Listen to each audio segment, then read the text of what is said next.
In this episode, we start by addressing one of the most confusing realities in privacy engineering for new learners. The rules do not always stop at the edge of one country or one industry. And the hardest part is keeping obligations consistent when data and systems move across boundaries. Cross-border and sector rules can feel like a maze because you might have one set of requirements tied to where a person lives, another set tied to where your company operates, another set tied to where the data is stored, and yet another set tied to what kind of data it is. The CDPSE exam is not asking you to memorize every jurisdiction's legal details, but it is asking you to recognize that different rules can apply at the same time, and that privacy engineers must maintain control through governance, contracts, data flow visibility, and evidence. The phrase "without losing control" is important because it points to a real risk. Organizations can meet internal privacy goals on paper, but lose them in practice when vendors, cloud regions, subsidiaries, or sector-specific requirements enter the picture. You will learn how to reason about cross-border and sector complexity using stable concepts like scope, accountability, transfer safeguards, and consistent operational processes. By the end, you should be able to hear a scenario with multiple regions or industries and decide what needs to be defined, enforced, and proven so privacy obligations remain intact. A good foundation is understanding why cross-border situations create complexity in the first place, because that complexity is not just about geography, it is about legal scope and control. Many privacy frameworks care about where the individual is, because rights and protections often follow the person, not the company's headquarters. At the same time, organizations also have obligations based on where they operate, where their systems are hosted, and where their vendors process data. A single mobile app might be developed in one country, used by customers in many countries, supported by a customer service team in another, and hosted across multiple data centers. Each of those facts can change which rules apply and what safeguards are expected. In sector contexts, obligations can change because certain industries are treated as higher risk or are governed by specialized rules, such as healthcare, finance, education, or children's services.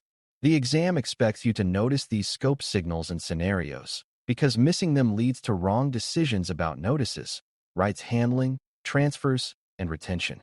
Your goal is to learn to see cross-border and sector as scope multipliers that require disciplined control, not as separate extra topics that you handle only when a lawyer tells you to. The first practical skill is mapping scope in a way that is useful for engineering, which means you identify the drivers that determine obligations, and then you translate them into design and process constraints. A simple way to do this is to think in 4 drivers. Who is the individual? Where is the processing happening? What is the organization's role? And what type of data and purpose is involved? Who is the individual matters because rights and protections may follow them, especially when a law is triggered by residency or location. Where processing happens matters because some rules focus on data export, cross-border access, and foreign disclosure risk. Role matters because obligations differ if you are deciding purposes and means versus processing on behalf of another party. Data type and purpose matter because sector rules or special category restrictions can apply based on what the data is and what you intend to do with it. Once you identify the drivers, you can define requirements like which rights processes apply, what transfer safeguards are needed, what vendor terms must exist, and what records must be kept. The exam rewards this approach because it shows you can keep control by turning complexity into structured decisions. Cross-border transfers are one of the most common scenario patterns, and the exam often tests whether you can recognize that a transfer is not only a file being sent, but any movement or access that crosses a jurisdictional boundary. A transfer can happen when data is stored in a different country, when a support team accesses data remotely from a different country, or when a vendor replicates data to a different region for resilience. It can also happen when a company shares data with a partner or vendor that processes it in multiple countries. This matters because many regimes require safeguards, contracts, assessments, or other mechanisms to ensure protections travel with the data. A privacy engineer's responsibility is to ensure the organization knows when transfers occur, approves them intentionally, and applies consistent controls that match obligations. That requires visibility into data flow, including the hidden flows that occur through backups, analytics, and support tooling. It also requires defining which transfers are allowed and under what conditions, rather than assuming the cloud will handle it. When you see cross-border signals in a question, the correct answer often includes establishing or verifying transfer safeguards, documenting the decision, and ensuring vendor obligations are aligned. Sector rules add another layer because they often define stricter requirements or special handling expectations for certain kinds of organizations or data. Healthcare contexts can impose expectations around confidentiality, access controls, and disclosure limits that are more specific than general privacy expectations, and they often require careful handling of both operational processes and technical controls. Financial contexts can introduce requirements around record retention, fraud monitoring, and oversight that can impact privacy decisions, especially when balancing minimization against regulatory record-keeping. Education contexts can involve student records and parent or guardian rights, which affects how requests are handled and who is authorized. Children's contexts can introduce special consent and transparency requirements and can raise the standard for how data is collected and used. The exam expects you to notice these sector cues and to respond by tightening governance, documentation, and controls, not by treating them as optional. A practical engineering mindset is to treat sector rules as defining constraints on collection, use, sharing, and retention, as well as on who can access data and how rights are handled. Sector rules often also increase the importance of evidence because regulated industries are frequently audited and must demonstrate compliance. One of the biggest ways organizations lose control in cross-border and sector situations is through vendors and supply chain relationships, because external processing expands the number of hands and systems that touch personal information. When you use a vendor, you are often letting data cross borders and enter different operational environments, even if the vendor provides a clean user interface and a simple contract summary. The privacy engineering task is to ensure that vendor agreements include clear limits on processing purposes, restrictions on subprocessing, requirements for safeguards, and requirements for cooperation with rights requests and incident response. In cross-border contexts, vendor terms often need to specify processing locations or controls for international transfers, and in sector contexts, vendor terms often need to specify compliance obligations and audit rights. The exam may test whether you choose answers that simply trust the vendor's claims versus answers that ensure contractual control and ongoing monitoring. It can also test whether you understand that vendor oversight is not a one-time event, because vendors can change their subprocessors, regions, and services over time. Control is maintained by keeping vendor processing aligned with your obligations, which requires both contract terms and operational checks. If you focus on control through agreements, oversight, and evidence, you will handle these questions well. Maintaining control also requires the organization to have a unified set of internal privacy requirements that can accommodate multiple external rule sets without creating chaos. If each region or sector is treated as a separate program, teams often end up confused, inconsistent, and slow, and mistakes become more likely. A better approach is to define a baseline set of privacy principles and controls that apply everywhere, then define add-ons for higher-risk regions or sectors where stricter requirements apply. This approach helps you maintain consistency in training, documentation, incident handling, and rights processing, while still respecting differences in legal obligations. The exam may test whether you can choose governance structures that scale, such as clear ownership for privacy requirements, centralized standards, and local adaptation where necessary. It may also test whether you avoid creating contradictory requirements, like telling teams to delete data immediately, while a sector regulation requires retention for a defined period. When contradictions exist, the organization needs an exception and conflict resolution process that is documented and defensible. The key is that the organization stays in control by having one coherent privacy operating model that can handle variation. Another major control challenge is data localization and regional hosting decisions, which can appear in scenarios where organizations choose where to store and process data. Some rules or business requirements may push for keeping certain data within specific regions, or at least controlling cross-border transfers more tightly. Even when localization is not mandatory, organizations might choose regional hosting to reduce risk or simplify compliance. A privacy engineer does not make hosting decisions based only on convenience, because hosting affects access, transfer exposure, incident response coordination, and the feasibility of honoring rights across systems. The exam may present options like restricting processing locations, selecting regional services, or limiting remote access, and you must choose the approach that best protects privacy obligations while remaining operationally realistic. A key idea is that data location is not the only issue, because cross-border access can still occur even if data is stored locally. This is why access control, logging, and vendor restrictions remain essential.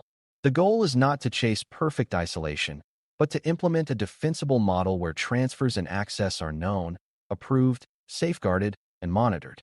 Cross-border and sector complexity also affects incident management and notification obligations, which is a common exam pattern because incident response is time-sensitive and stakes are high. Different regimes can define different triggers for notification, different timelines, and different required content for communications. Sector regulators may require additional reporting, and contractual obligations with partners may add further requirements. A privacy engineer's role is to ensure the organization can quickly determine what data was affected, what populations are impacted, what jurisdictions are involved, and what obligations apply. That requires preparation, including data inventories, logging, classification, and predefined escalation paths, so the organization is not trying to invent its response in the middle of a crisis. The exam may ask what should happen first, and strong answers often involve confirming scope, preserving evidence, coordinating with governance owners, and executing a documented decision process. Another key part is consistency of messaging, because transparency obligations and reputational trust are at risk during incidents. When cross-border is involved, the organization may need to coordinate multiple notifications while maintaining a coherent narrative and accurate facts. Control is maintained through preparation and disciplined process, not through improvisation. Data subject rights processes become more complex when cross-border and sector rules differ because authorization, timelines, and exceptions can change based on the individual's location and the data context. The organization must be able to determine which rights apply, who is permitted to make a request, and what the appropriate response is, especially for sensitive data and regulated sectors. For example, in some contexts, a parent or guardian may act on behalf of a child, which changes identity verification requirements. In employment contexts, there may be limits or differences in how rights apply, depending on jurisdiction, which affects what can be provided and how. Cross-border environments also mean the organization must locate data that may be distributed across regions and vendors, which increases the risk of incomplete responses. The exam may test whether you can select actions that ensure completeness, like maintaining up-to-date data maps and having vendor cooperation mechanisms. It may also test whether you can keep records of requests and responses as evidence, because rights handling is often scrutinized. Maintaining control means rights processes are standardized, well-documented, and able to adapt based on jurisdiction and sector without becoming inconsistent or unfair. A common beginner mistake is trying to solve cross-border and sector complexity by memorizing specific legal rules, which is brittle and does not scale to scenarios you have not seen before. The exam is better approached with durable reasoning. Identify scope drivers, define baseline principles and controls, apply stricter controls where required, and maintain evidence that obligations are met. That reasoning helps you choose correct answers even when the question names a specific regulation you have not studied in depth, because you can still identify what kind of obligations it likely implies, such as rights, transparency, transfer safeguards, or accountability. It also helps you avoid overconfident answers that assume one rule applies everywhere, because cross-border scenarios often involve multiple overlapping obligations. Another mistake is assuming technology alone solves the issue, like choosing a hosting region and thinking the problem is done, while ignoring access, vendors, and operational processes. The exam wants you to integrate governance, risk process, data flow control, and technical safeguards into one coherent approach. When you treat cross-border and sector as a control problem rather than a trivia problem, your decisions become defensible. As we close, handling cross-border and sector rules without losing control of privacy obligations means you can keep consistent governance and operational discipline even when multiple jurisdictions, industries, vendors, and system regions are involved. You maintain control by identifying scope drivers, recognizing when a transfer is occurring through storage or access, and applying safeguards, contracts, and oversight that ensure protections travel with the data. You treat sector rules as constraints that tighten handling expectations, and you build a baseline privacy program with add-on requirements for higher-risk contexts so teams are not whiplashed by contradictions. You keep vendor processing aligned through clear purpose limits, sub-processing controls, cooperation duties, and ongoing monitoring, because vendors are a common path to loss of control. You prepare for incidents and rights requests by ensuring data maps, classification, escalation paths, and evidence practices are strong enough to operate under time pressure across regions. Most importantly, you rely on repeatable reasoning and testable requirements rather than trying to memorize every rule, because privacy engineering success comes from disciplined control, clear accountability, and provable behavior across Domain 1 obligations. Thanks for listening. For more audio courses, daily newsletters, and more, please visit DailyCyber.News.